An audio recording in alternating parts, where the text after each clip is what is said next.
Welcome to the July 2025 edition of the Tough Love Arena State of the Game stream. I will be your host tonight, I'm Paul Weeks, and tonight we're going to talk all about the state of the game.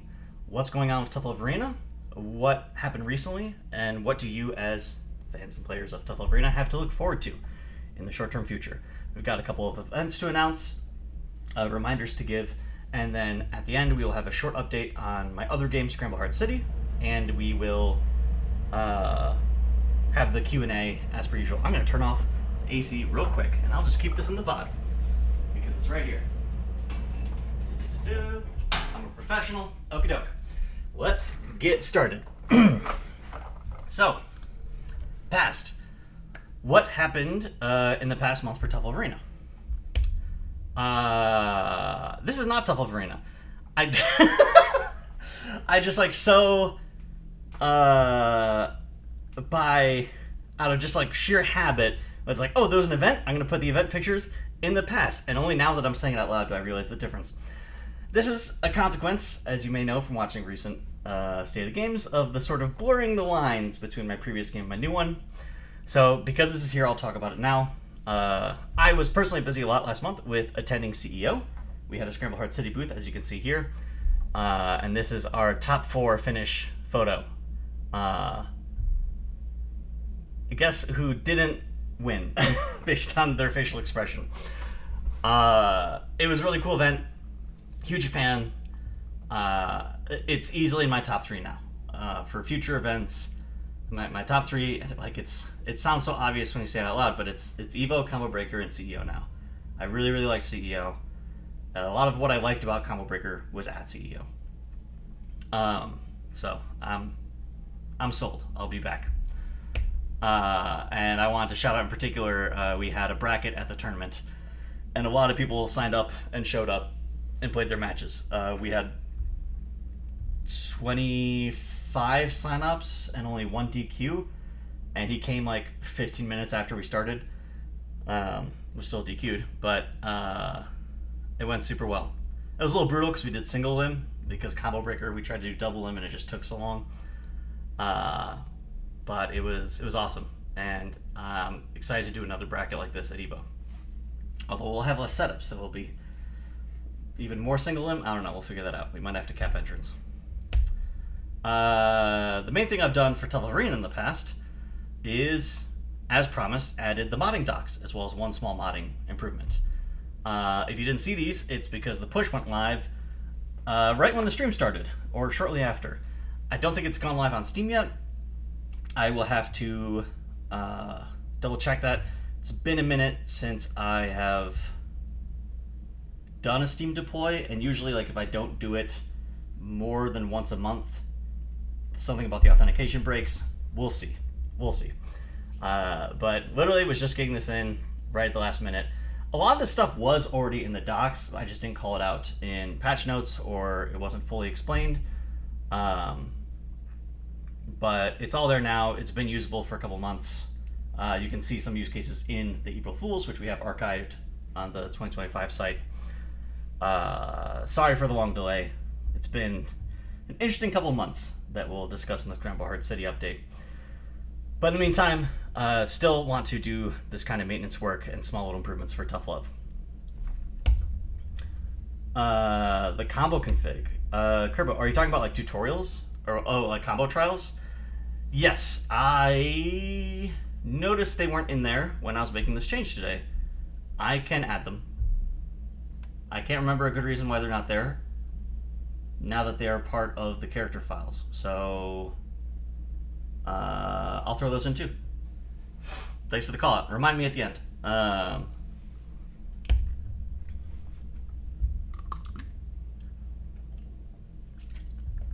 Present. What's going on right now?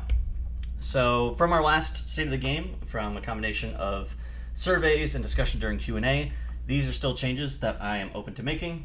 I just haven't had the time due to unique pressure and circumstances on the new game. Again, we'll talk about that more in that update. But these are still on my mind of things I want to revisit or potentially explore or try out. So I'm going to keep these here. I'm going to keep putting them here until they're done. But I don't think we need to discuss them in depth because we've talked about them on previous State of the Games, and you can watch those VODs on our YouTube channel. And then the future. What's coming up soon? So we're having our next quarterly tournament in just a couple weeks. The summer tournament. If you haven't booted up the game today, you'll notice the skins I've already changed. I think that they're set up to be... Everyone gets the summer themed for basically the entire month of July. But if you participate in the tournament, you can get to keep one of the skins year-round. If you get top 8, you get all 6. All the usual deals. We'll give out a premium account to whoever places top that doesn't have one, etc., etc. So if you haven't signed up yet, that's the link. I'll also post it in the Discord after the stream. It will be run on Shiggy's stream as per usual, and we'll preempt Tough Love Gauntlet. Same old, in a way. Good old reliable. Looking forward to it. And I'd say maybe depending on entrance, if we can get enough entrance, I'm down to do a match arena. We shall see. Joro said, I normally try to leave questions for the end, but if they're relevant to what I'm talking about, I'll call them out. Joro asks, Paul, if I make a new account with a new email, can I win the skins again? I want to say no. Is there harm in that? I guess there's not harm in that. What I do, if you already have all of the skins and you participate in one of these events, I let you claim some of the other skins. If you're saying, Joro, that you already have all possible skins, then you might just need to hold that. Sorry, no more free stuff. Oh, that's a separate thing. If you ever need to migrate to a new email, just let me know, DM me. I've done that for a few people, one-off. We could just move things over. So just reach out to me personally. I'm down to do that on a sort of case-by-case basis. Evo. Confirmed our Scramble Hard City is going to be at Evo. I'll probably have some leftover like Tough Arena merch on me. If you come by the booth, I'll have it for sale or maybe just be giving it away. But pumped to be back after not being there last year. And we're going to have a bracket at the booth. We're going to try and scare up a nice little like homemade grand finals prize, depending on just if we can get together in time, because this is very soon. This is in a month. But I'm super pumped. Super pumped. It's been a minute. This could be, oh my gosh, a new version of Rectangle is ready to install. We'll just move that over here. I've never had that happen before. Rectangle 2? Yeah. If I love Rectangle so much. Evo should be super good. I'm really excited. I'm realizing just like how concentrated all these fighting game events are. It starts with combo, or at least my top 3. It starts with Combo Breaker in May, ends with Evo in August. That's only 3-ish months. 3 months and change. I didn't really realize it until we took Scramble Hard to level up in Vegas back in April, and I realized that it was the first time like people had played the game in months. I was like, oh wow, yeah. That will not be an issue going forward with hopefully online playtests and all that stuff, but I keep getting off topic. I will be at Evo. Some part of Tough Love Arena will be at Evo. Definitely swing by. And upcoming dev work for Tough Love Arena will continue to be those balance changes as called out in the previous slide, and continuing work on the secret project. I don't think I can say anything else at this point. Still. But progress is being made. So more info sooner than last time. Shiggy and Meep are saying very secret. I'm not sure if they even know. Like, have I told them? Did I tell Shiggy? Did I tell Meep what the super duper secret project is? I don't even remember. I thought it got leaked. Jero, DM me. DM me what you think it is. What do you think the leak is? But first, we will go through the monthly survey. So let me just go ahead, Shut this down. No longer accepting. Try to make it big. Okay, we're just gonna go through these quickly. Again, a lot of the charts, don't want to spend too much time on. We've talked them to death in the past. But Tough Love Arena is looking good, looking fun. It's looking easy. Above average depth. Likely to play again. Likely to recommend to both beginners and experienced. One strong no, okay, but overall definitely leaning yes. Noodle is strong and above average fun. I'll come back to the comments after. Rice is below average strong. He's weak, but still considered fun. Beef is above average strong and fun. Pork is strong. I feel like these are better numbers than pork usually sees. Did we just get one person voting one on everything? Fun. Onion is strong, above average strong, and averages out in terms of fun. Okay. And garlic is strong and above average fun. Nice. So no huge alarm bells except rice being singled out as kind of weak. And I don't know if I normally see onion getting like an average in anything. Where was he? This one. Again, pretty small sample size. So I don't know if I'm going to read too much into this, but I am aware of the concerns with rice. So going back to noodle, if you could add buff one thing, what would it be? Nothing. And buff noodle soup trapping. This might get a indirect buff by the third soup change we have in mind. Noodle, if you could remove or nerf something. Nothing, do not ruin him. Okay.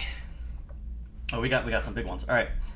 An OS was discovered where you could perform an attack right before you delay tech while still teching, forcing the opponent to do... Sorry. Not yawning at the comment, just a long day. Forcing the opponent to do harder, riskier callouts to beat it. Noodle gets a lot out of this because Trample can easily force RPS situations, and Frenzy can be buffered to beat both strikes and jumps. While this only really encourages the opponent to just throw more often post-Trample, it does make Trample RPS a bit too good/safe in my opinion. You can perform attack right before you delay tech, while still teching.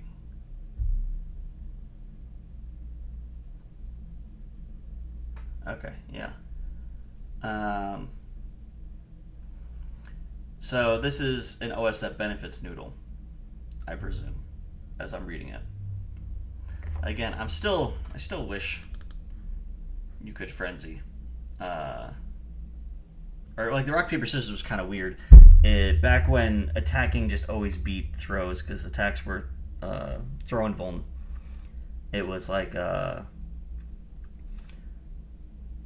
Frenzy, even though you're minus, Frenzy would beat their attacks would beat their throws, and blocking would beat their Frenzy or reversal.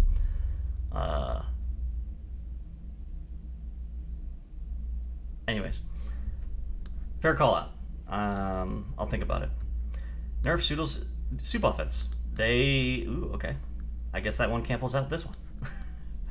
Or they're saying buff in neutral and nerf in corner. Interesting. I don't know if I can.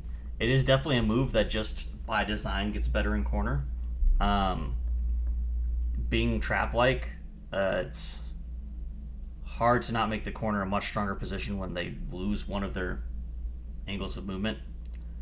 I don't think that this is oppressive, especially with soup mate gone. You can just block it out, and if Noodle wants to throw you out of the corner, they can throw you out of the corner and corner themselves. But I hear you. Remove. Okay, I think this is the same OS. Remove the move throw link. That's different. By adding a lockout that prevents you from teching if you input anything other than throw while you're catching. Oh, sorry. While the OS is universally applicable, Noodle's version with delayed 4S, so that's Frenzy, and then throw is by far the strongest one in the game, beating literally every single option except going for a delayed throw, which is beaten by almost any mashing. We're hard baiting the Frenzy by blocking. Coupled with Noodle's other options such as trample and carp throw. I mean, this is the answer to Frenzy, so I don't think that that's insane. I still agree that OSs are generally undesirable, but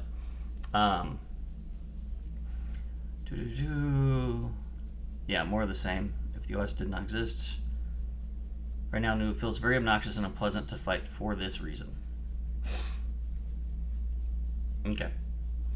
I guess yeah. The complaint is if I knew that throw was sort of like the safest option to do when you block a trample. You're +2. It'll beat anything Noodle attempts. But if that's becoming too obvious, or if I'm relying on that too much to carry it, and Noodle just always techs it, then yeah, I can see the trample being kind of free. Although that said, Noodle is still a carb, and they usually struggle in a post-tech situation. Joro says, I think part of the issue with hard baiting Frenzy is Noodle and Rice have the longest throw range in the game, and one of the natural ways to beat Frenzies is throw.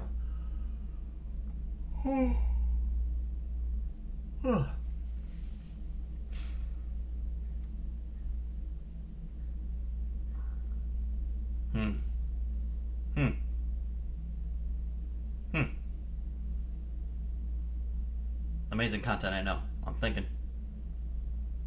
I'll think on it. Thank you for raising. Rice. If you could add one thing, he not Noodle. What if you called back during SWAT to extend his active frames while you hold it? Wouldn't be super useful, but it would be funny. That would be very funny. Remove the gap in Carb 5L active frames / make Carb 5L cancel window longer on both hits. Or at a minimum the second hit.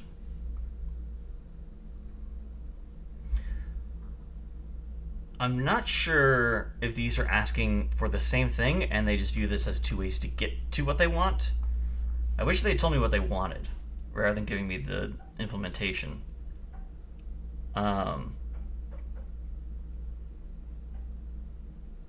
Is this assumption that if the gap was missing... Yeah. Chat says you think they're asking different things. Okay. So it would buff Rice to remove the gap is the point. I'm so sorry. Oh my god. Let me swallow some water.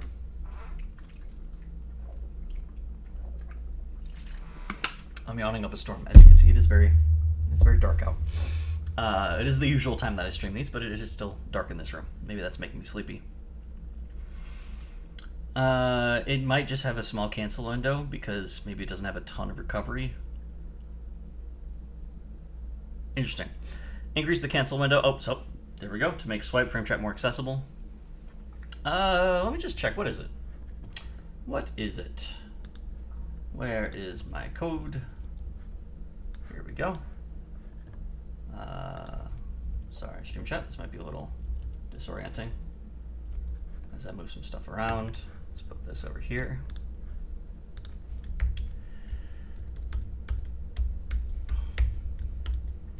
So we're looking at slap. That's going to be in base carb.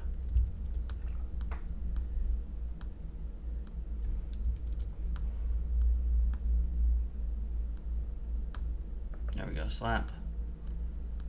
Attack.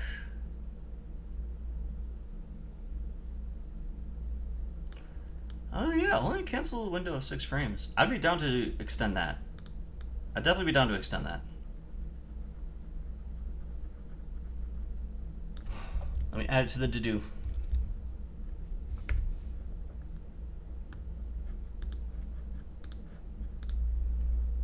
This is kind of just a carb change. Increase cancel window on slap 2. Cool, back to it. Change dive kick angle for it to be plus on block at tip 5H range.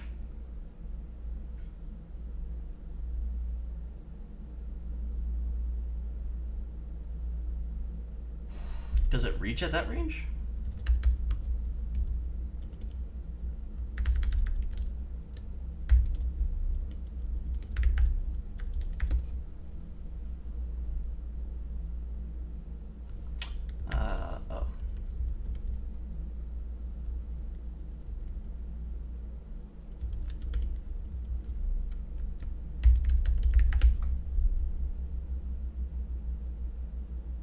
I didn't do that right.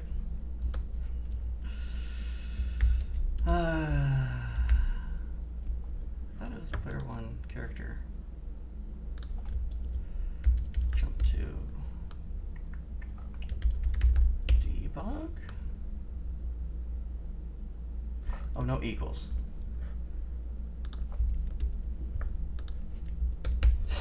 Okay. Let's take a look. Also, is this making audio?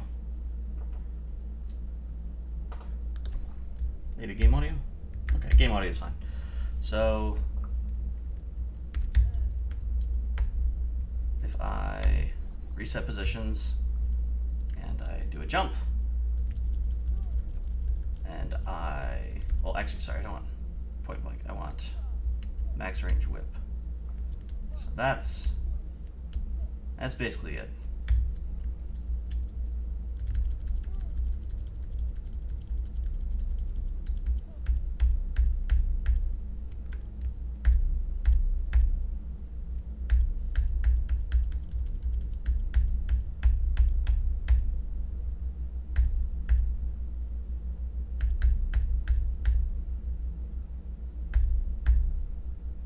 So it looks like, yeah, +2. So that was a little outside of the range, I guess, by a hair. So that might just already be the case.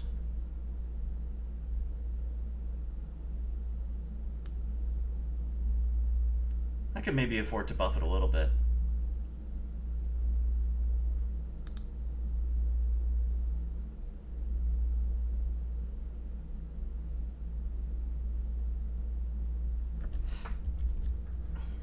And by they, I mean me.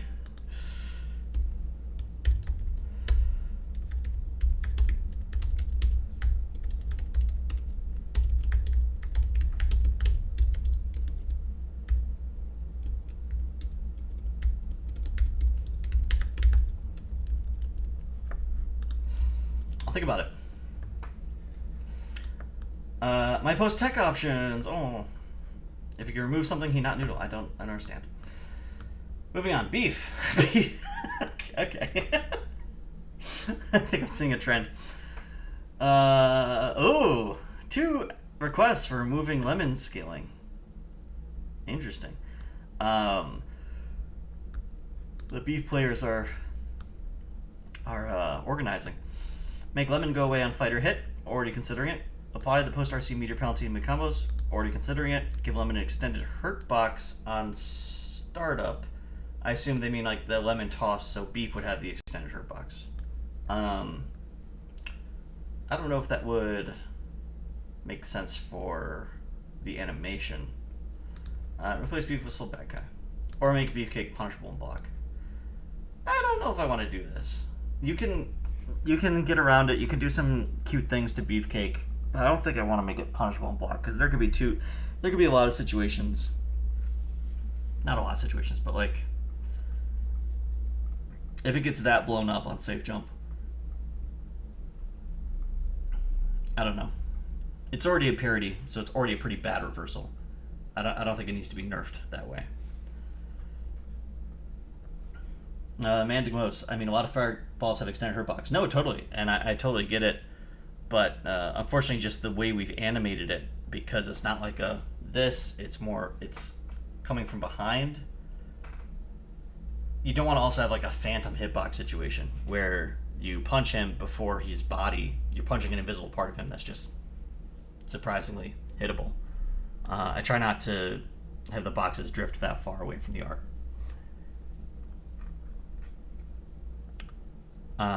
Moving on, pork. Make the close hitbox on Caber faster. Why didn't I do this? There was some reason.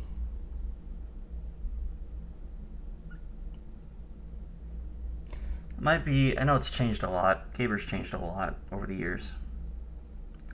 But I think the different startup was part of making it, as Joro says, further differentiating it from base throw, since there isn't really a command throw concept in this game, because you can tech Caber as well, because there's no jump as universal throwing through.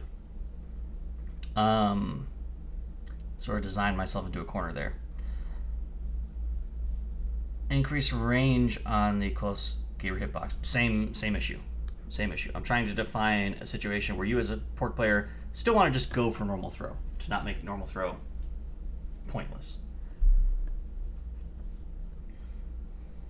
Now, quiet, Kerbo. Quiet, you. Pork is not noodle. Pork should suffer more as a character. I don't think that's nerfing. I think that's... Oh, I guess. It's not removing something. It would be nerfing if we made him suffer more. Make chop on airborne hit. Send away from pork instead of just straight down. To weaken the Oki, pork gets that for other ranges.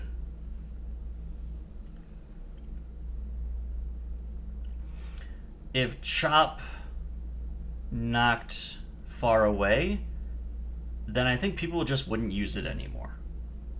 If it sent them far away and you're using it on reaction as like an anti-air, then just do jump, which is a faster anti-air and will give you basically the same Oki.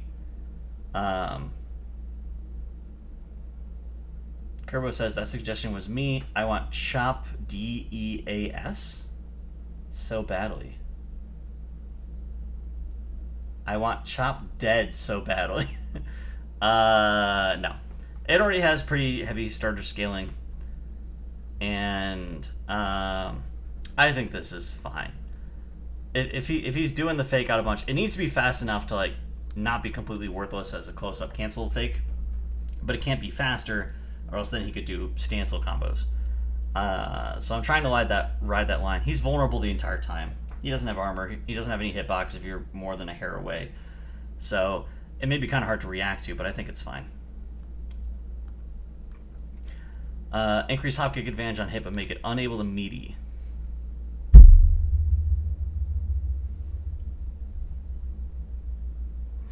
So the only way to make it unable to meaty is if it had unique rules for how it did hit stun, which, for those who weren't around from the beginning, was the case. I didn't code meaties properly in the very initial launch. So they would just always have the same amount of hit stun. Or they would like have a scaling amount of hit stun the later they hit. Totally accidentally. So it could have that unique behavior, which I don't think is wise. I don't think it's worth having an exception. The other way to do that is to make it very minimally active, so there isn't really an opportunity to meaty or get insane frame advantage. But then you could combo off of it, which could be dangerous. And the whole idea is he's moving and has a hitbox the whole time. So unfortunately, I can't do this because let me just be clear. When we talk about increasing, the sweet spot on everything is between 0 and 5. The fastest move in the game has 5 frames true startup, hits on frame 6. So something like hop kick is a good example because it is +1 on hit, -5 on block. These both mean, because neither of these numbers are more than 5, hop kick cannot be punished. They'll be able to block on the frame that the punish would land, and it also cannot combo. Although this one being active for 5 frames, maybe on the very last frame you could link something. I'm not sure. Maybe not, actually. Maybe that's why it works that way. Okay, yeah, no, because that's +1 including having spent the first active frame hitting them. So if you have 4 more active frames and you hit them on the last possible one, that would change +1 to +5. Yeah. But you need +6 to link. So it's designed that way for that reason, and because he's traveling, I don't think you should be able to combo off of hop kick meteorless. And without risking like the meaty thing, even if we gave it 1 active frame, then we can only make it between +1 and +5. And the important part is just that if you press a button immediately after hop kick finishes, your button's faster. So sometimes I make things +2, sometimes I make them +5, sometimes I make them -2, sometimes I make them -5. Over time, I think I've been moving more towards going to the extremes just to make it more generous. If it's your turn, it's definitely your turn kind of thing. But as long as it's in that window, it needs to sort of... That's why it's in that window, and that's like the important behavior of being in that window. Consequence of being a very link framey game. It's been really interesting designing a new game that basically never cares about any of that stuff ever. Because you're canceling everything all the time, and a lot of stuff is unsafe because you should just be canceling it. Very interesting departure. Onion. Make cackle punishable on block. Same thing. If you save jump the DP, it's already minus on block. You get to keep your turn. I think that's enough. So, agree to disagree on that one. No buffs for Garlic. Already too perfect. Lower Garlic's meterless damage a bit. Interesting. Bash Garlic in the kneecaps. Oh, just remove Garlic. The whole thing that Garlic does. The whole reason to play Garlic. What if we got rid of that? Just say delete Garlic. I mean, I guess that is what you're saying. Delete Garlic. Interesting. What about TLA version puts you? Noodle. Okay. Modding support. Easy to learn. Free to play. Free. Good to know. What keeps you playing TLA? Modding. Easy to load up. Plus modding. Community. Friends. Noodle. What upcoming event are you most looking forward to? Shiggy's new mentorship tournament? Yes. Shiggy messaged me about that. Apologies for not replying yet, Shiggy. It's been a very busy couple of days. Let's like plan to just hop on a call later this week and talk more about that. Because it seemed a little bit more involved. I sort of skimmed it, so I'd love to just chat about it real time. TLG 214, which I assume is maybe like the next one. And patch. Pray. Have you shared? No. Shilling, forgot how it went, and they enjoyed it. No thoughts. Game rules. Paulozoid. Thank you. All very kind. Appreciate it. It is a privilege to be able to do this stream and have an audience. So thank you. Now for a quick Scramble Heart City update, and then we will go to the Q&A.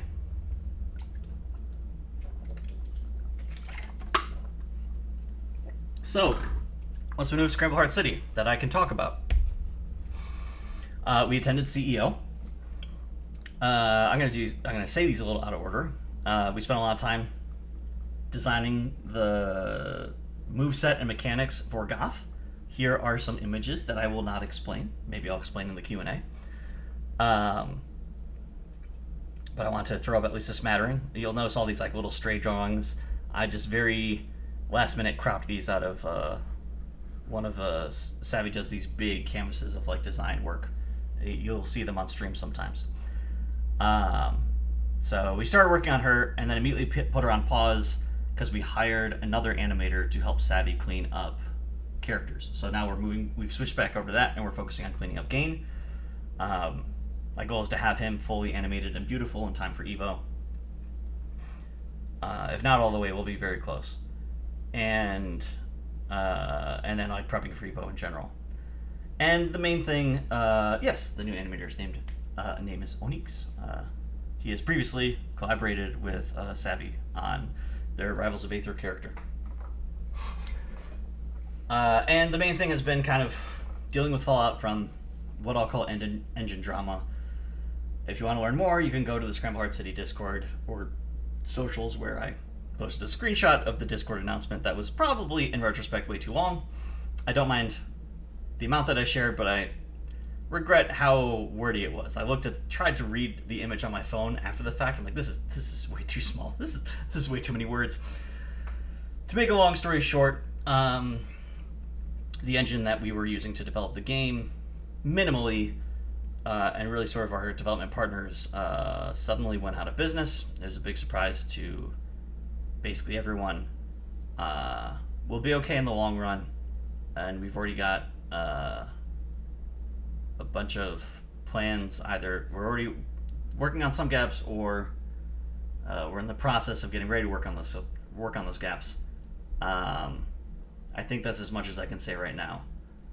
But that's been using up a lot of my time, both plugging the holes and making plans.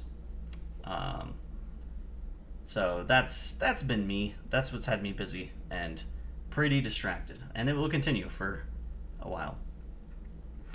But super excited for her. Super excited for New Gain and Onyx and all the other stuff we'll have coming out soon. And we had to cancel that network test, but I would love to do it as soon as we can. I'm not going to say a date this time because I don't want to have to take it back again. But hopefully soon. I'll have to leave you with that. Q&A time. So, what is... Oh, no. That's just water. That's just water.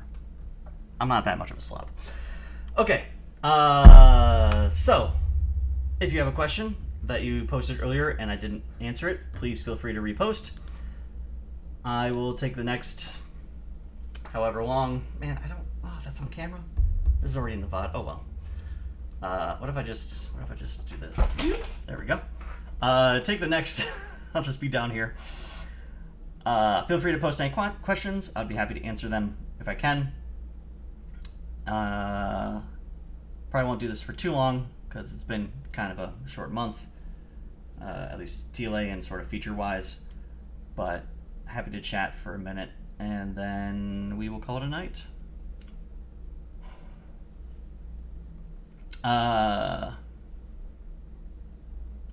Kerwood says, reminder to add a combo config to the types tab. Yes, let me write that down real quick.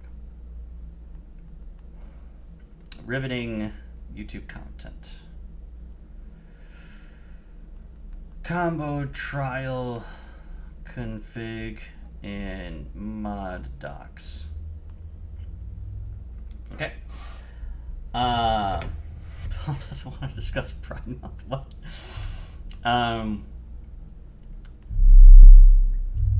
Paul Table asks, Paul, what did you think of the delay button tech OS being in TLA?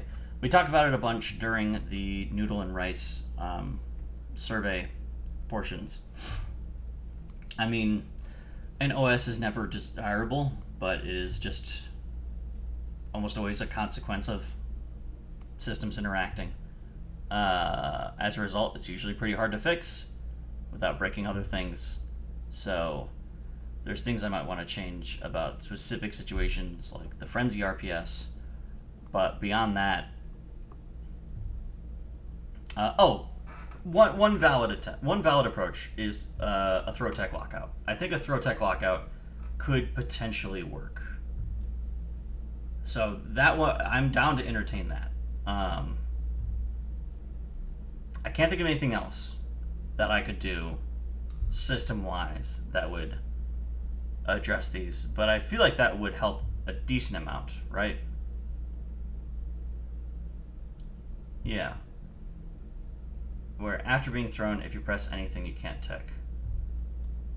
Yeah, so starting from the first frame of throw stun, if it... okay, let's think about this. If on the first frame of throw stun,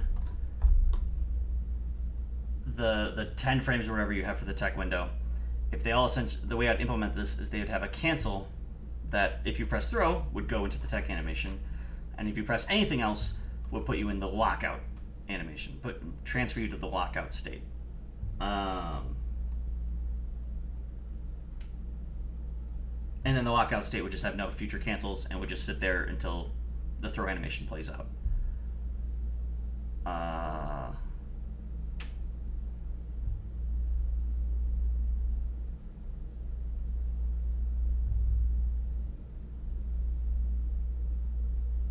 Yeah, that sounds pretty doable.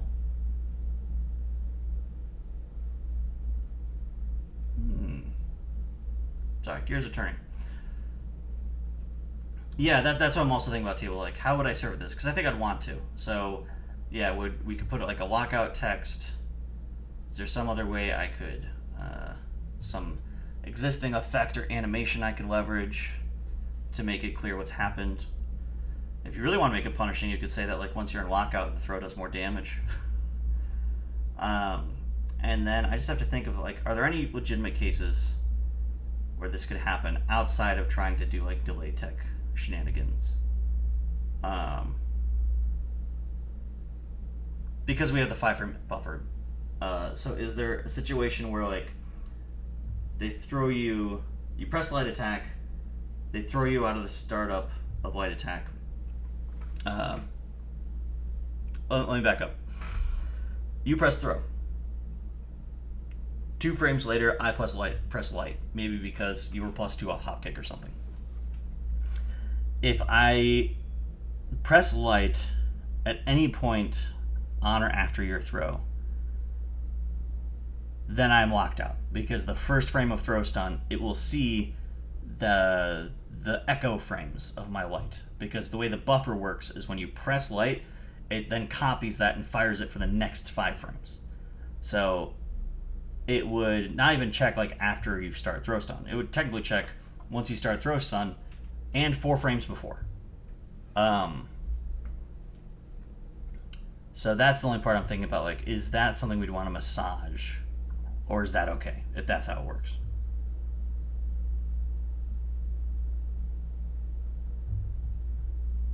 It sounds like it would be okay. Yeah. I will write that one down in the character stuff.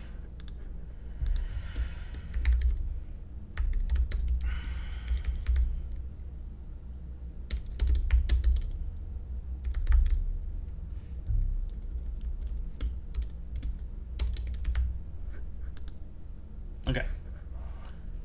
Back over to Q&A. So my face is less bright. Oh, it's still pretty bright. Ooh, glare. Ooh, okay. Sorry, scrolling back up, because that one took a minute.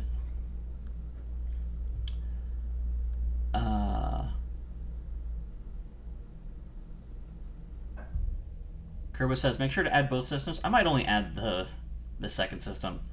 I don't really want to support the first system for combo config.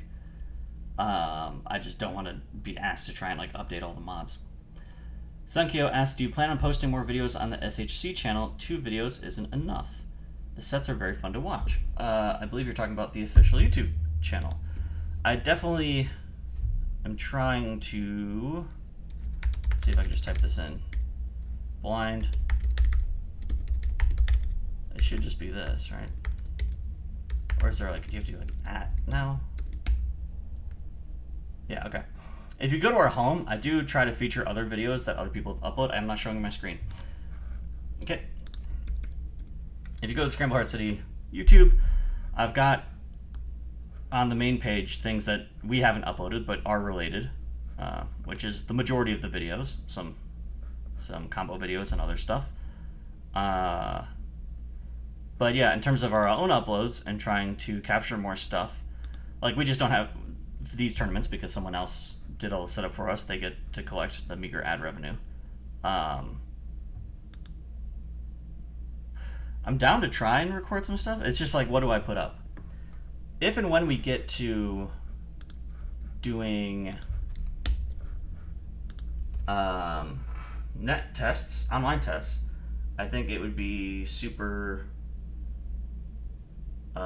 easy and fun to upload other people's matches. But right now, the only matches we get outside of Combo Breaker and CEO, which we do already have up in some form, we get those replay files. So I had considered kind of like the phone footage, even though it's, you know, lower quality, having the crowd reaction and everything in it. Excuse me. So I was happy for that to be up, but if that guy hadn't recorded the grand finals, I was considering just like replaying the replays on my machine and screen recording it. But I felt like that was fine and that worked well enough. But all the matches I get in between those events, I personally don't think are worth putting up. I'm not really running sets against my fellow developers very much, and then we take it to these one-off like indie game dev nights where maybe they've played fighting games before, but they're not really sitting down and grinding and learning stuff. They're just, you know, hopefully doing a Magic series or two, and otherwise trying to have fun with like the character designs and the special moves. So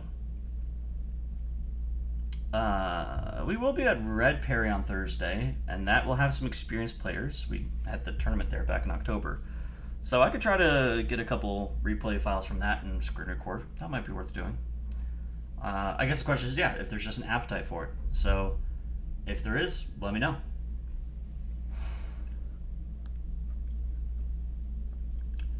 Kerbo asks, Paul, when do you plan on breaking Pork's arms and nerfing Chop? Never.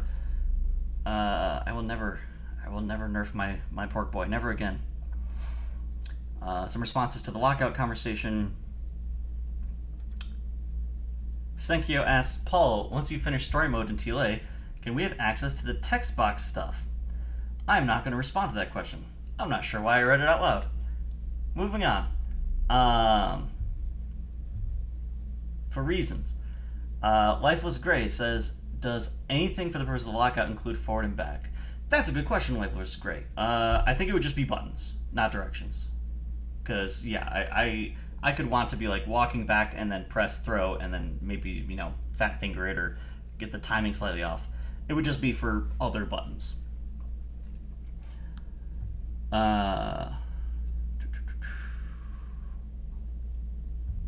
Shiggy says, Paul, did you see my thing about burst? I can repost. I did see the thing about burst, and I didn't think it was a big deal. So I don't remember what it is. Let me check.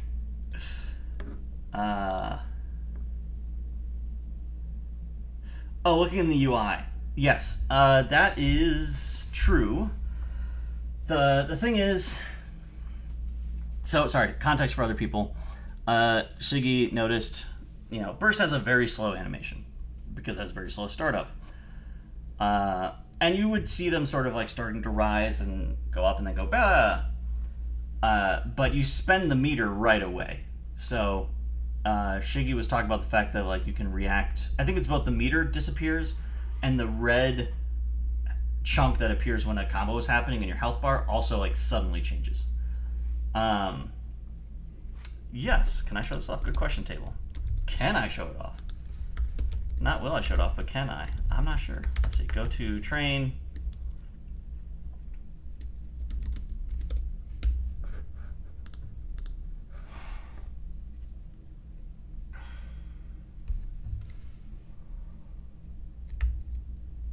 Oh shoot. Okay, I think we're good. So normally when you're comboing someone, you see this will stay here until the combo ends. This red life bar here.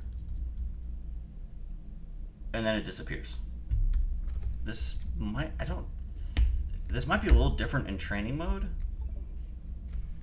What happens if I don't let you disable life regen? I don't want to go to local. Anyways, if you burst, so Pork is going to burst. On the next frame, the meter's all gone, and then I guess the following frame, the health bar is gone. So Shiggy's point was that, those are probably a lot easier to react to than the starting to ball up. So is that giving too easy of a cue to react to visually, to sort of react to the burst? I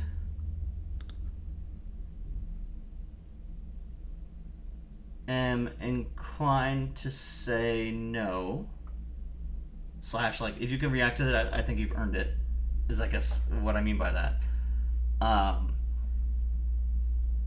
It's something that I could address, but also I would only address if there's like a really big need for it, because it would require changing a decent amount of stuff. Right now, you can only go into the burst action if you have 2 bars to spend. And right now, I don't think there's any way of like checking if you have meter to do a move without then that move also spending that meter. So if we wanted to delay the meter change or delay the combo change, we would need to create like an interstitial state where you have started doing a burst. You are still technically in a combo, but you're unhittable because you're bursting, right? They shouldn't be able to hit you out of the start of your burst. And you haven't spent the meter yet, but you definitely have 2 bars. And then at some point, those things reflect and happen. That is doable. Anything is doable. But it's... I'm not convinced the juice is worth the squeeze. But it's interesting. It's interesting.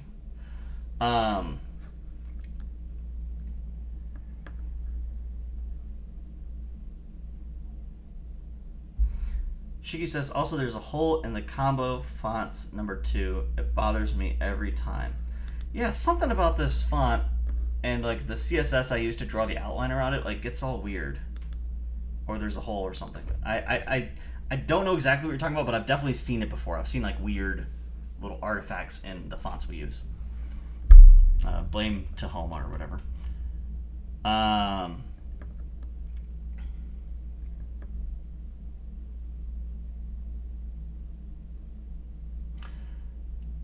I think this is responding to the question about, as I'm catching up on chat, I think this is responding to the question about footage for the channel. Table says, character trailers, Paul. Record character trailers. I think it'd be a cool way to show off the characters. That would be cool, and we have cut a couple of clips that we'll put on like social or put in the clips channel, but I hesitate to make something more official, as meaningless a distinction as that is, that lives on the YouTube channel, because most of the characters are still very much in flux. Also, I don't know how to video edit. I have learned the barest minimum to be able to do stuff like put these on YouTube. Maybe that's something that one of the people I'm hoping to hire could help me with. And that could be an interesting angle of, if not trailers, at least maybe like highlights, or like, here's a deep dive of this character's new mechanic. That's definitely content that I see the value in producing. It would be kind of fun to have as like artifacts later on. It's just the question of something like that then takes time. It's no trouble for me to take a stream that's already happening and throw that VOD on YouTube. It takes a little bit of effort and time to take a replay that happened, sit there for 5 minutes and screen record it, and then throw that on YouTube. But creating something like a trailer or a deep dive inevitably requires more time and effort. And I'm not saying that's not worth the time and effort. That could be definitely worth it. But it's not something that I have done in the past, because that's a zero sum with game development. If I can add someone to the team, which I'm currently in the process of trying to do, who could do that stuff, that's a great idea for content that they could help produce while I am game developing. But I appreciate the suggestion. That's a good idea. Meep says dev matches. Me and Soup have some pretty good games, so we could do that. We basically only play in person at these locals, so maybe we'll try and record some at Wonderville later this week.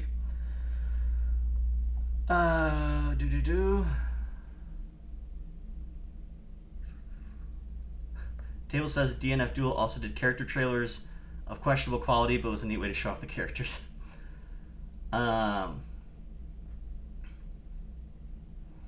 Jaro says custom match win quotes for mods. No. Table says crazy to not nerf pork when they beat the game's resident zoner. And then, can you show this off? I think that was about the burst stuff. I think I'm... Oh, there's a lot of chat. Sorry. Still catching up. Shiggy says, in relation to the burst stuff, it's reactable when it disappears, especially if you're looking at the bars.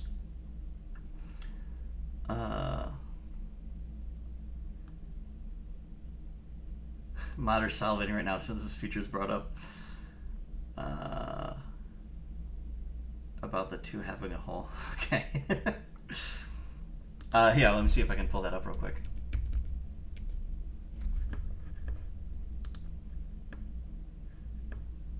Yeah.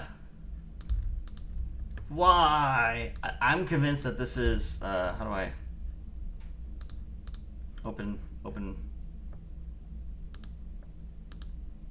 There we go. Look at that. Look at that. Oh, so you said in combo. My brain, I'm not showing my screen. Where's OBS control? Okay. This is the 2 with the hole in it. When you said combo, for some reason my head went to like combo trial. Yeah, if you look there. I think it's a weird artifact of how CSS is doing like the outlining. And this font. That has to be it. I don't know. um.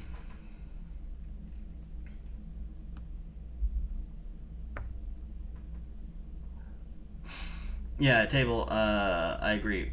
When we get like Rosie could theoretically be ready, even though we're still changing little bits. Could be ready for like a character trailer. And my goal now, the reason why we put Goth back on the back burner, is I want to get 3 characters polished, so we can cut trailers. Even if they're V1, even if we throw them out in a year, because we've got better looking stuff later, or more post processing, or characters have been changed. But I want to have 3 characters so that we can show representative gameplay of a 3v3 tag game, and have it all look good and look final. Now that the sketches don't look good, we get a lot of compliments on the sketches, but I want it to look representative of the intended product. And we got Rosie, and Gain's like halfway at this point. He's coming along pretty well. And next is probably going to be either Book or Alistair, depending on how much more fiddling I do to Book's moves and how much more fiddling we do with Alistair's design. They're both kind of equally ready, or close to ready. Shiggy says, Meep is a great editor. That is true. I've seen their combo videos. They are a very good editor. That's a very good point. Theo says, also stuff like GG Drive's starter guides, where you just explain all the moves. Is that something inside the game, or just some like highly promoted videos that came out when the game launched? If there's something on YouTube, feel free to DM me, and I'll check them out later. Table is also an editor. Table says, hit me up. I want to access Scramble Heart City. Edit content for the channel. Kurocax is an editor too. Lots of editors all of a sudden. Welcome, Green Rainbow. Sorry, I'm still catching up on chat. Table says, Paul, one of the DNF duel trailers drops an impossible combo, then edits it to make it work. That's funny.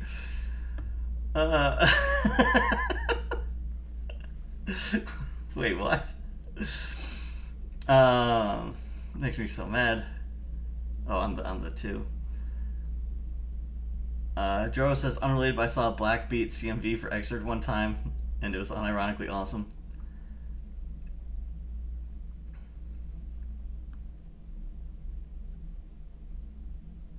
Guys, everyone discussing the fact that I hadn't shared my screen yet.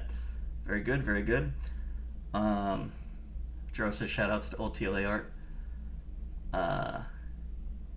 Wait, Alistair is going to be changed? Were Savvy's fun sketches more than just fun?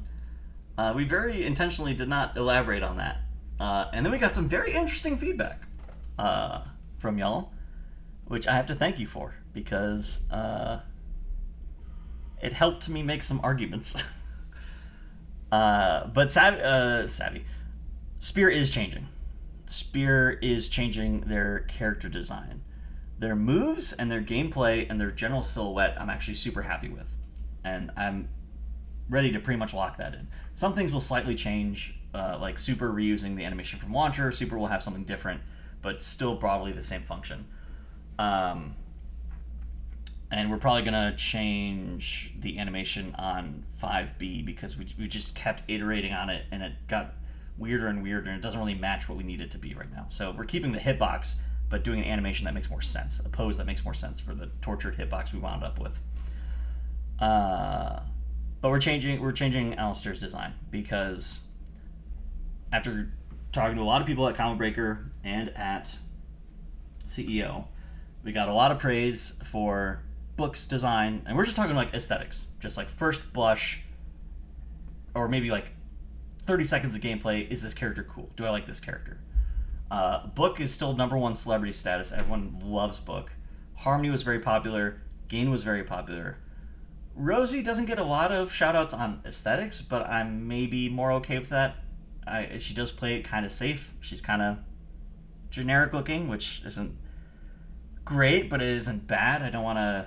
Like, one of the design ideas we had for her that I think we've spoke about before was that she would, like, fight with a giant spoon. I didn't want, like, the game to get too gimmicky, so I'm okay playing it safe on the Ryu Soul Bad Guy equivalent. Safer, at least. But So I'm okay if people don't really shout her out explicitly as much as the other ones where we can afford to be a bit more gimmicky and out there. But Alistair gets no love. People love Laser Assist, and people have grown to enjoy the character's gameplay. But aside from constantly misgendering him, no one ever really talks about Alistair. And I think that's a wasted opportunity. I think we can do more. And I think the problem is that Alistair's design and sort of like his character, his story, has changed literally a dozen times. He is the least focused character. He is the product of being the first character, the very first character we animated, and the first one after Rosie that we didn't really have a strong pitch for. He was originally going to be more. At one point, he was going to be like a Lupin. What's the detective's name? In Lupin the Third. Zenigata. It's going to be like a Lupin Zenigata relationship with Rosie and Alistair, and then he was going to be this like really preppy guy, and then he was going to be like this really fascist guy, and then he was going to be like very similar to her but different. Like Nazi uniform kind of shit. We had a lot of ideas for him, and a lot of those had different levels of personality, of being self-serious versus being like really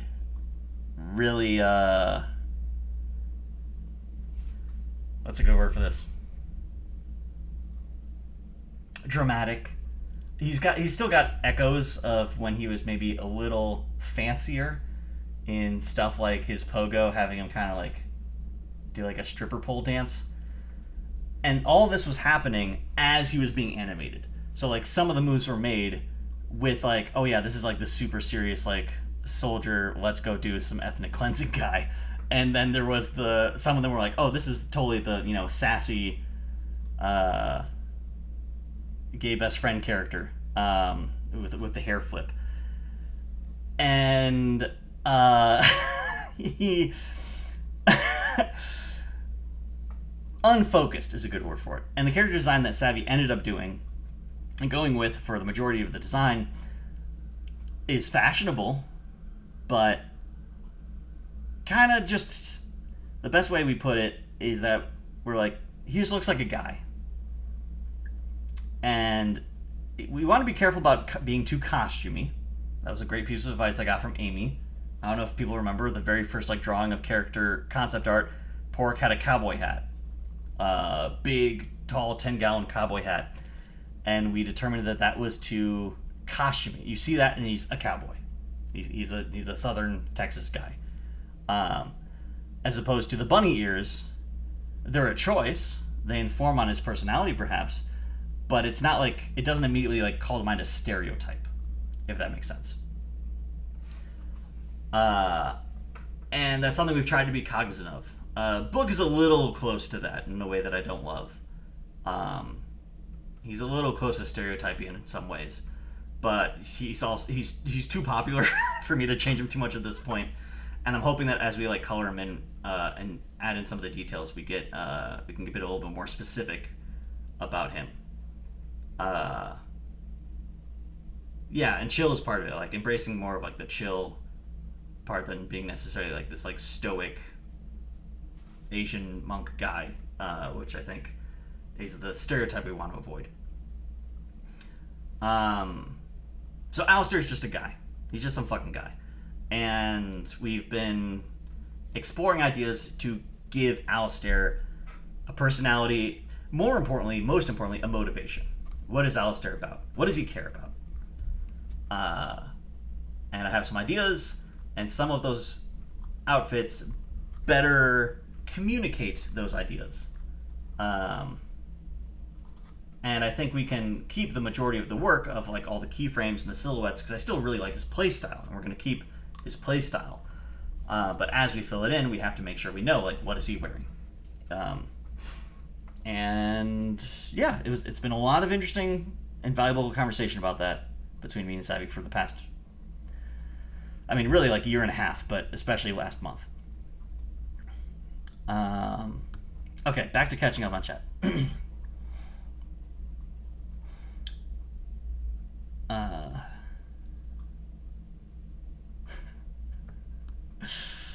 Joro asks, any plans for book tats? No. We had an idea of like having scars on his arms at one point.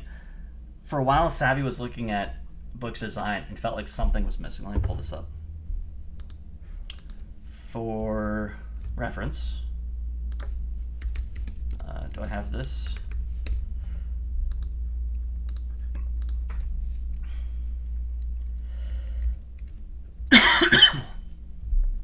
So originally, these sleeves were a lot thinner,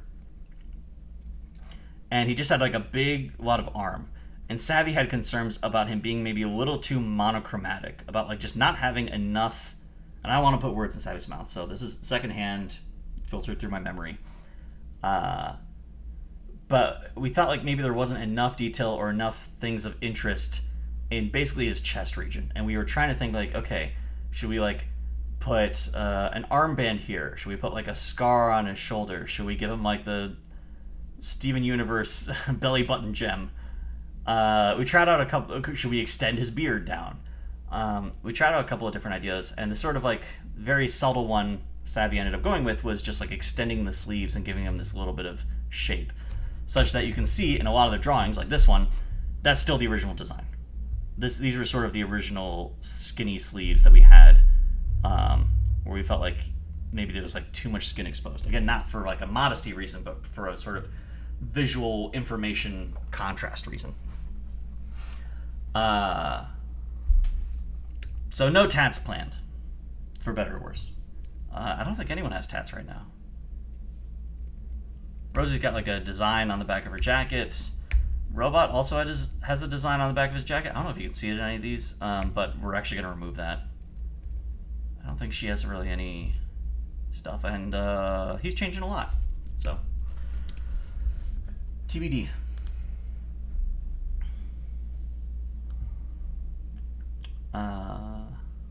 Table says, Paul, will you ever give us access to older TLA versions similar to how you can download versions down to like 67.1 for offline use? Yes and no. They do exist. I don't think this is a secret. I gave access to them to Meep to make a like TLA through the years combo video a while back. They need more help to run. They're not executables. I didn't have executables working until I think like 67.1. So like the source files are there. You could host them. You could play the game with them, but it's not out of the box. A lot of them are archived and backed up that way. It's actually made me kind of sad that I haven't been doing that almost at all with Scramble Heart. But maybe because no one is really playing it right now, I don't know, it's just changing so much, and it's changing so drastically and so quickly. I don't think I have the same nostalgia for like an old version of Scramble Heart as I do for Tough Love, because Tough Love I had no idea what I was doing. And if I play an older Scramble Heart, it's just like, oh, the characters have less stuff. There's just less characters. There hasn't been as much of a transformation. But I think I have backed up like the Combo Breaker and CEO build. And I'm going to keep doing that going forward. And I can still retroactively, it's on my to-do list, like, I should be able to go back and rebuild some versions of the game, but with the engine going down, actually, a lot of that's kind of hard. A lot of the stuff might just be, like, unretrievable. Ooh, I hadn't thought about that. That's a bummer. But I don't... Yeah, I just don't... The difference is Tough Love Arena has versions. So, switching over to the screen again.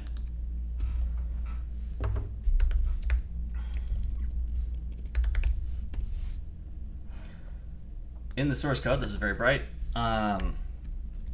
For example, since the last version in April, I made this many commits. I made this many, where a commit is basically like saving your work for the day or for the sitting. I made this many changes and then bumped the version, right? Starting with version 30-ish, we saved the zips for the versions. That's not on every commit. It's on bundles of commits that usually had some logical change. I haven't started versioning Scramble Heart yet. It's just a wall of thousands of these commits, because why would I? Versioning Tough Love Arena, adding versioning in general, adds overhead. It slows me down a little bit. It's totally worth it for something like a Tough Love Arena, but it doesn't make sense right now when people can't play the game for Scramble Heart. Also for matchmaking, yes. It's very important there for like knowing that matchmaking should break, because you're on a different version than the other person. But when no one's playing it, no one's matchmaking, like, why care? So I've avoided doing it because it's just more work for me. Work that is, and again, everything is zero sum. Work I'm spending on versioning is work I'm not doing on adding new moves or new characters. Excuse me.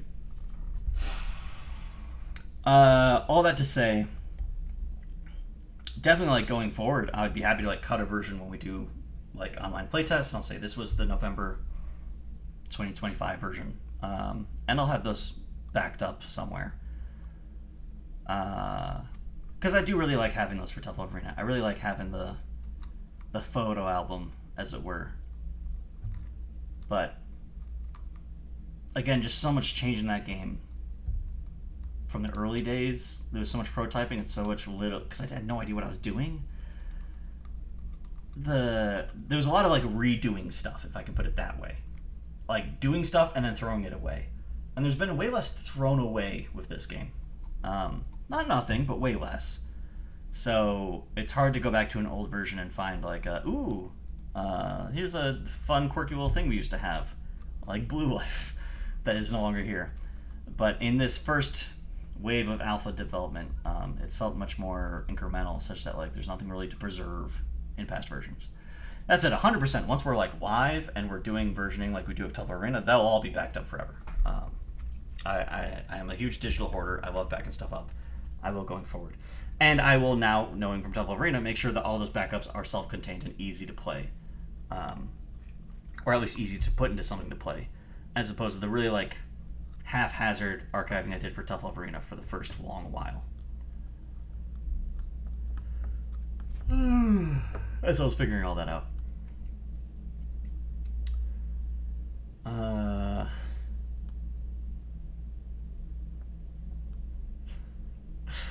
Paul slightly smirking in chat. Shit, where was I in the chat? Something talking about tats. Wait, where were we talking about the versions? I lost track of that. There it was, okay. People talking about editing, people talking about tats.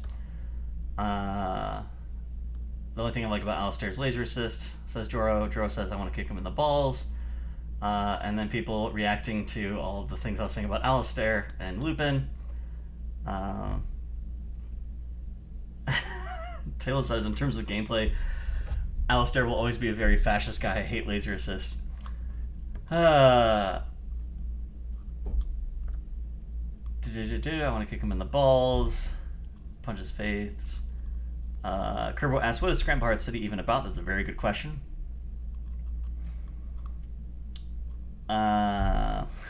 King Stays says the fascist to gay best friend pipeline.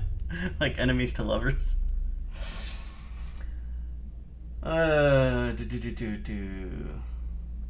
Table says, hey Paul, check Scramble Heart City General. I don't know if I should be doing that right now. Wait, wrong. Where's the? I've got 3 different Discord logins.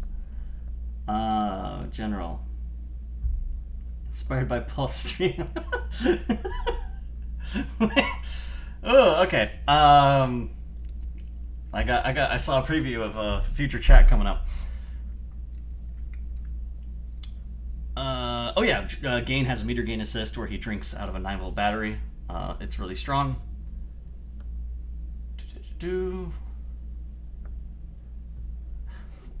Out of the box. Yes, Table says something that I'm not going to read out loud about Harmony and Alistair.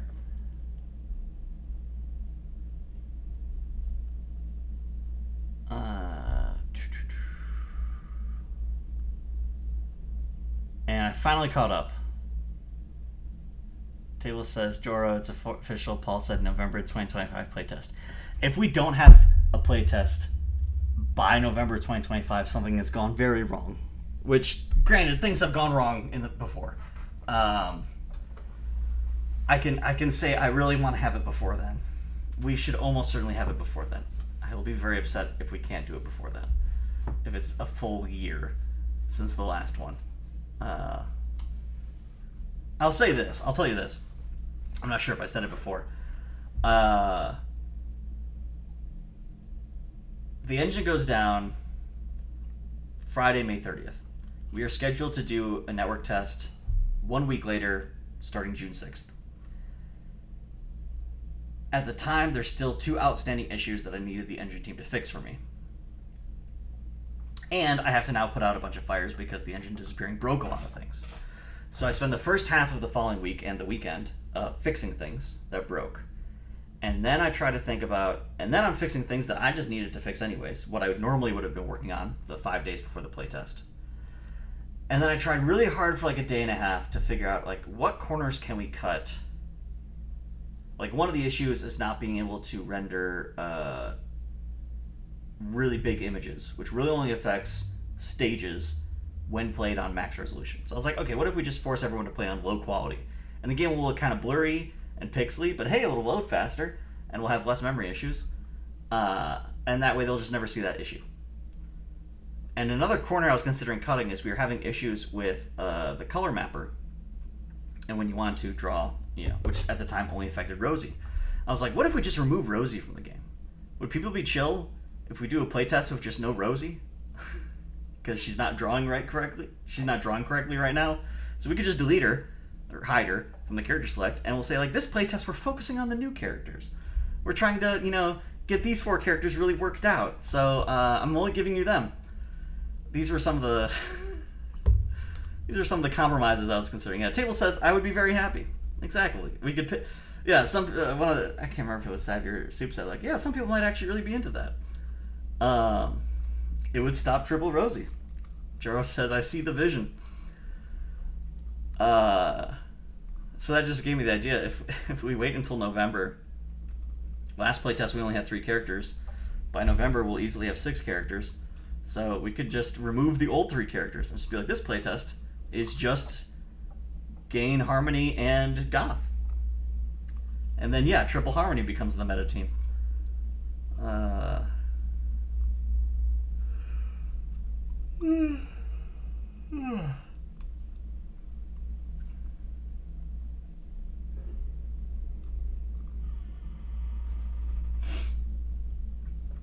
Responding to questions.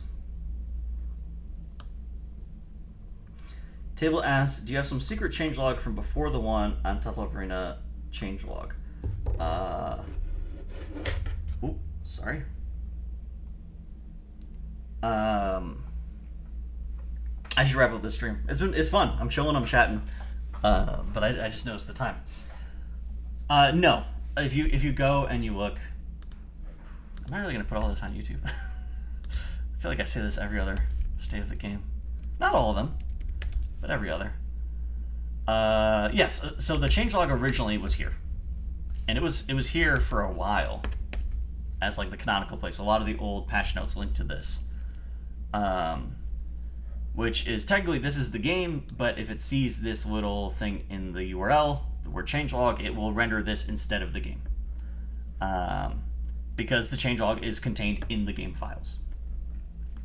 But this is limited by the tools and the software I want the game to have access to in terms of rendering nice looking things, and it needing to like render well within Steam and all this other stuff. So when I made this site, like a year or so later, at least a year later, I feel like it was later, it was after launch, when I made this site about .toughlovearena.com, using a more modern up-to-date front-end framework where it's easy to make a bunch of different pages and have actual like unique routes that then could have like different information and previews when you try to share them on social media. Then I moved the canonical patch notes over here, but this is just a copy of the same thing in the previous one, just displayed better and with some extra features like the ability to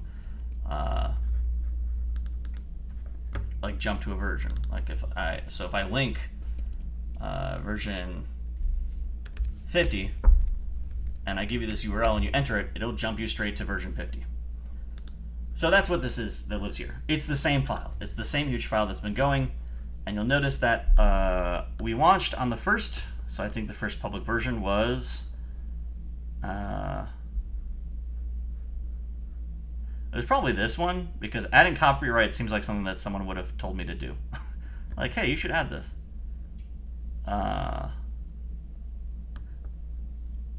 So this was the patch where we went live for the first time, January 1st, 2021. But I knew this was something I wanted to have in the game, so about a month beforehand, I started maintaining these logs. And you can see like this is the stuff I was pushing each day, and sometimes more than once a day. But I want to say I started making versions at like 13, and now that I'm trying to talk about it and trying to think about it, I don't remember why. Because I do have the zips all the way going back to 13. So maybe at that point even I realized like there's value in having backups of this, of having like stable builds. Because I was still maybe at that point like sharing it to Amy or like sending it to my alpha playtesters. But in a way that it wasn't like publicly playable on URL. I don't remember. It's been so long. But there are no secret notes.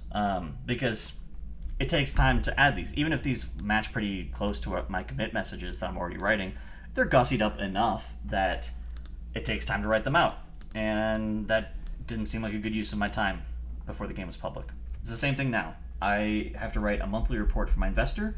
I shared it a few times in the public Discord, but I stopped doing that for reasons. Nothing to do with y'all, but just like the process and the way I've been making that report. It doesn't make sense to share it anymore. But that's what I did today. I probably spent like 4 hours today going back and reading through chats and commit messages for the past month to try and remember what I did in June, so that then I could write a slightly more readable, capitalized summary of what I did in June to share with my investor. And that took me a couple hours. That took development time. So these are the types of overhead that I'm trying to avoid. This is one of the advantages to working on a game that's not live. You don't have to worry about this shit. It's small. It's really small. But this adds up. This kind of stuff adds up. And as it is, I already have enough impediments to development. But enough whinging for me.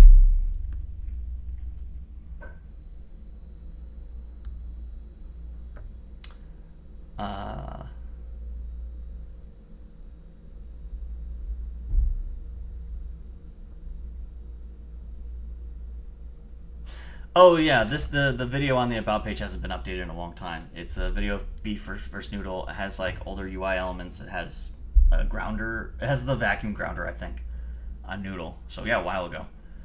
And the other video it plays is Beef versus Rice. There's no spice footage because they were both still in their roughs.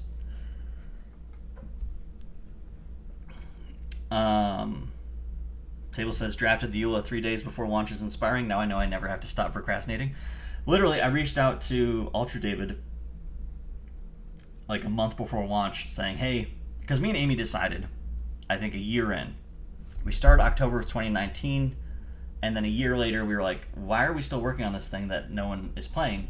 Are we ever going to finish this thing? Is this ever going to come out? Will anyone ever play it? We don't know. I never worked that long on something that no one ever touched or had zero use. So we knew that, okay, let's just set as a target, like, I think actually maybe our original target was like December 1st, and then we had to push it back. But we're like, let's just try to release the bare minimum, an MVP, a draft to show this is what the game would be, and see if there's any interest. And in a wonderful surprise, there was way more interest than we ever could have hoped. But But that gave us like 2 months to sort of strategically figure out what to focus on. And a lot of stuff came together in that last minute. Like the HUD, all the messaging, like fight and ready written out in that really nice stylization that Amy has. That was all last minute. I reached out to David like a month before launch, being like, hey, we're going to go live in a month. Am I like, if I'm collecting people's emails, which I think at the time we didn't even have accounts yet, but I knew I wanted to have accounts, or I knew I at least wanted to collect payment later.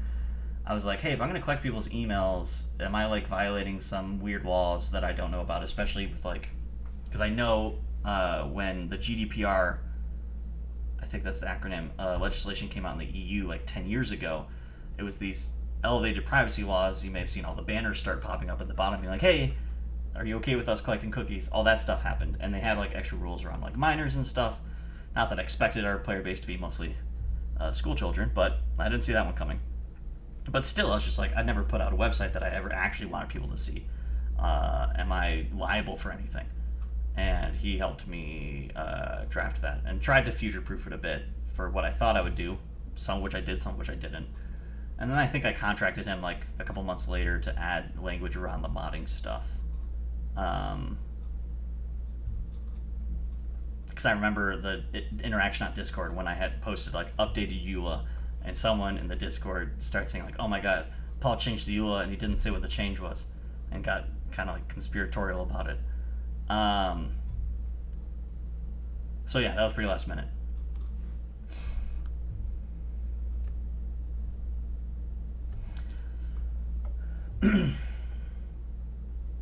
Table says, okay, and then I'm going to wrap up once I'm almost to the bottom, and then I'm going to end it there. Add that to the TLA iceberg, says Duro. Table says, Paul, when will you ever like actually do a TLA patch? If you may answer this question today. You used to do it in like dev streams, which were like when you would patch TLA, but now you are working on SHG most of the time. That is correct. I'm working on Scramble Hard City most of the time.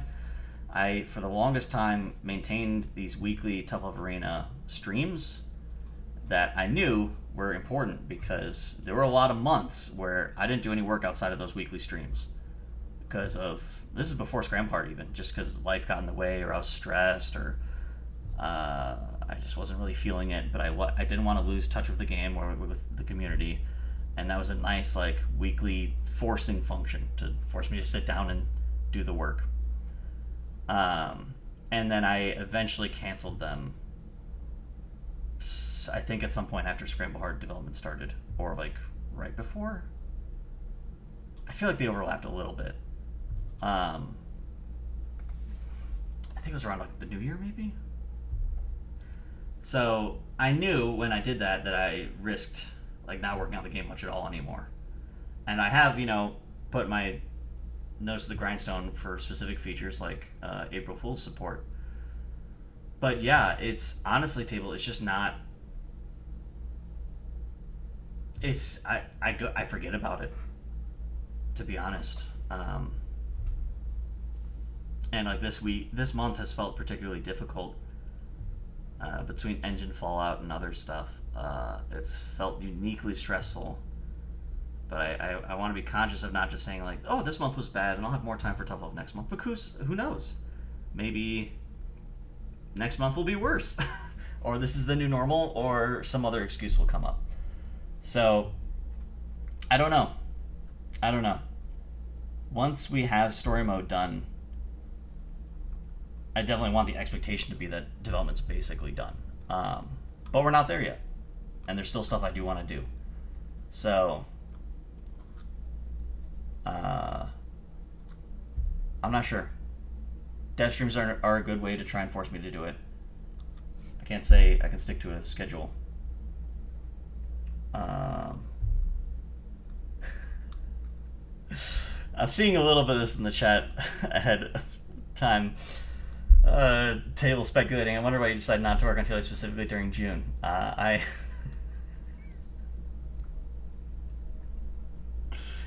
offended. Table.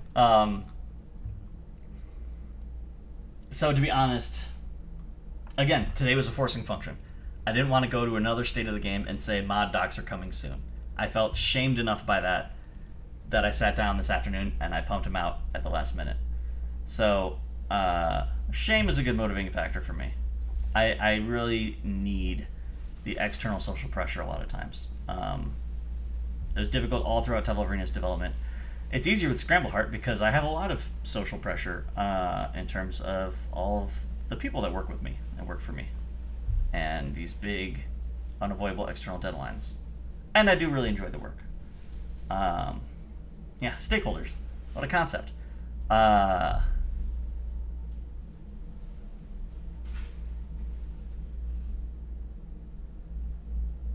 So, I don't know. Hopefully soon. That's all I can say.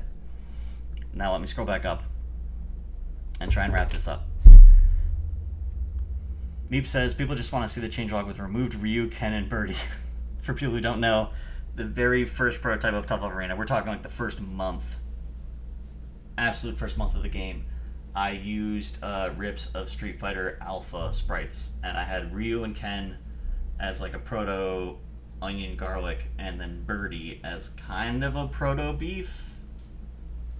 And this is back when the game had like 3 moves. And I was like incrementally adding features like jumping. I don't even know if they could jump. I don't think they could. I just remember Birdie had this like heavy combo that I think really got me into. He had this using the sprites. He had this one move that looked kind of like Chomp. I didn't do it invuln. I didn't implement invuln for like another 6 months. But it was very satisfying to land. He sucked though. Ryu was way better. But I removed them all at some point. For my new game, we did not use other IP. I used some free to use Creative Commons sprites. I should try to bring out that build just to have it. Phil playtested it with me online because rollback was one of the first things I built. So it was just like the bare mechanics. You had Magic Series, juggling, OTGs. There might have been one super. And then we brought in Savvy the Animator. And I very quickly just threw all that out as soon as we had real art.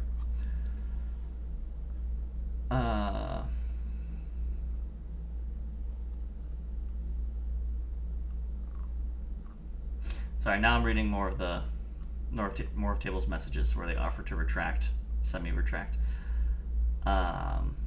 Yeah, that's why I've started writing it down in these dev streams. So at least it's written somewhere, so I don't forget it. And when I see it the next time, I'm like, oh yeah, shit, that. Shout out Paul's middle name.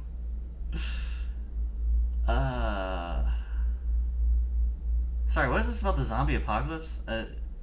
Did I mention something and I don't remember it? Is there something about the zombie apocalypse in the EULA that I don't remember? I don't understand what people are talking about. Oh my god, really? Is that like my force majeure clause? There was more in the EULA update than removing that. Oh, and also middle names. I am amazed that you guys remember this trivia. That's flattering, I guess. Yes, you have time to procrastinate on the merch. The merch is something that Amy has to do. I don't know how to do that stuff. Amy has all the files. And it's something I forgot about. I will reach out to them and see where they're at with that, and if it's something they can take some time to work on.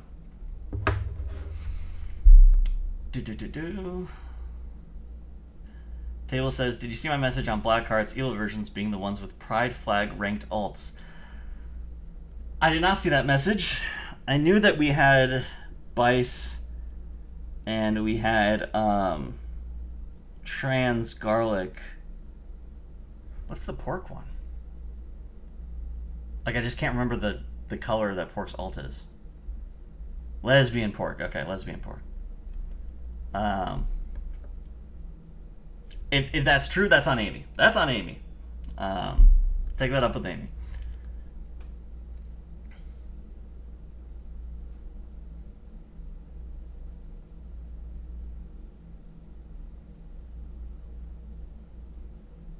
Shout out to Rainbow Onion. Yeah, I'll throw Amy under the bus on that one. Oh my god, I got... Oh my... This is funny. A very nice person. Okay, I have to explain this by sharing my screen, and then I'll wrap it up. If you go into the game, and you can see all the skins because you're in an offline mode like training mode. The skins have names, like beach beef, striped beef, grape soda beef, baby blue beef, plaid beef, bloody beef, tiramisu beef, and normal beef. All the April Fool's ones we called normal because that first April Fool's tournament we were being all cheeky about it and like, oh, we're having a very normal tournament. And checker beef. If you look at rice, we call this one plaid bice. Or at least I was fond enough of the community name of bice that I actually just put it in the name.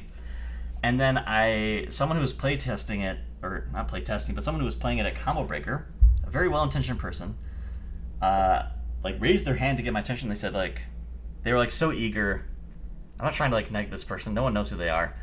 Because again, it was good intentions, but they were like super like teacher's pet style, or like super eager to correct me, being like, hey, I found a typo. I found a typo in your game, sir. And they pointed this out. And I was like, oh no, sorry, that's intentional. That's intentional because it's the bisexual flag and all that stuff. And then they looked so like embarrassed, but not like, they weren't like, oh, sorry, ha ha ha. They were like, okay. They were, yeah, but it was weird. It was a weird reaction. Like it didn't seem like they reacted to what the name was meant to be, and I was trying to like keep it fun, like, oh, that's so funny, and I said like, thank you for pointing that out. I appreciate you wanting to point that out. But I think the read I got is that they were so disappointed that they didn't get to be right. Like they were so excited to be kind of condescending, and they had that yoinked from them. That's what I felt, which felt weird.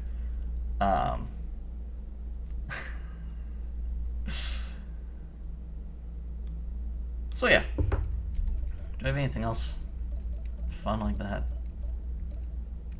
Carpet garlic. Oh yeah, Porkenstein is another one that kind of like breaks the naming pattern. Green onion, rainbow sprinkle onion. Onion gets extra words. Noodle's pretty normal, pretty normie noodle. I love Noodle's portrait. Noodle and garlic are my two favorite portraits, hands down. And I love this color, this shade of pink, and this shade of green. Noodle's got like overall the best skins. Like on average, all of Noodle's skins are bangers. Even of the gross ones, Noodle is one of my preferred gross ones. I don't like this one. I don't like that one. I don't like that one. I do like this one. And I really don't like that one. That one is like upsetting looking. I don't know how to describe it. But Noodles is okay. I don't love this one. It's like, it's interesting, but it's so busy.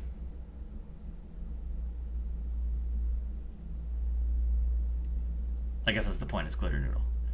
I love the subtle like glow on Candle Noodle and on Sunrise. I really like how Sunrise turned out, like in movement, in the game.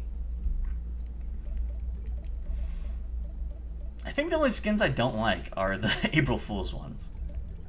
I think otherwise, I'm positive. I love Ghost Onion. The conceit. This was something cool. I'm really happy we did this because this is the only game I'll ever be able to do this on, where all of the skins were like super bespoke, custom-made sprites, where Amy got to do unique stuff. Like, for example, if people don't know, Onion's legs are like semi-transparent, but just the colored parts, like the lines are still there. Super cool. We can't do that with Scramble Heart the way it's made. That's just not an option. We'll never be able to do something as unique. We'll never be able to do these sorts of textures or anything like really unique like this, or like the adding the glow to the sprite. So I treasure that. I'm proud of that, and I treasure that. The OG. That's enough. That's enough trivia for one night. This has been a fun ramble. Thank you for hanging out with me. This has been the July 2025 State of the Game stream. I had to read it to remember what month it was. Table says check normal rice on notebook. I don't need to check. I already know. I'm sure it's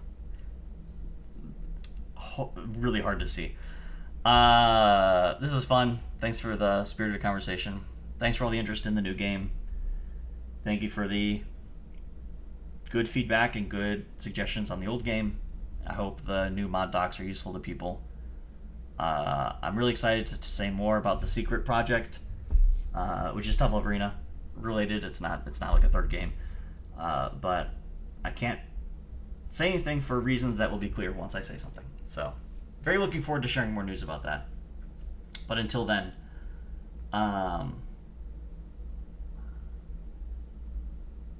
yeah, it's. I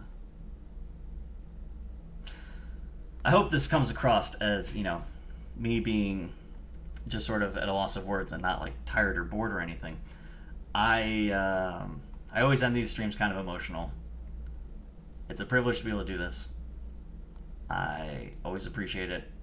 I'm so happy to see people still here, still showing up, still filling out my surveys for a game that hasn't seen a functional patch that changed gameplay in months. As Shiggy says, there's a lot going on in this game, and the community is very special. Thank you, Shiggy. And a large part of that is you, Shiggy. You are the community. So, goo goo gaga. I'm a big baby. All the usual. Let's try to do a Tough Love Arena dev stream sometime in the next month and bang out some of these stuff, because they shouldn't be too hard. I don't think the throw lockout would be too hard, honestly. Now that I've had some more time to think about it. And hopefully things will settle down with Scramble Heart, and I can have more time for stuff like Tough Love Arena, or more time for stuff like drinking. Sorry, that's because I read it in chat. More time for stuff like sleeping and drinking water. Freudian slip. But until next time, I'm not going to read that chat out loud. Until next time, it's been a pleasure. See y'all soon. Oh, Shiggy says read me. Let me see if I can figure out how.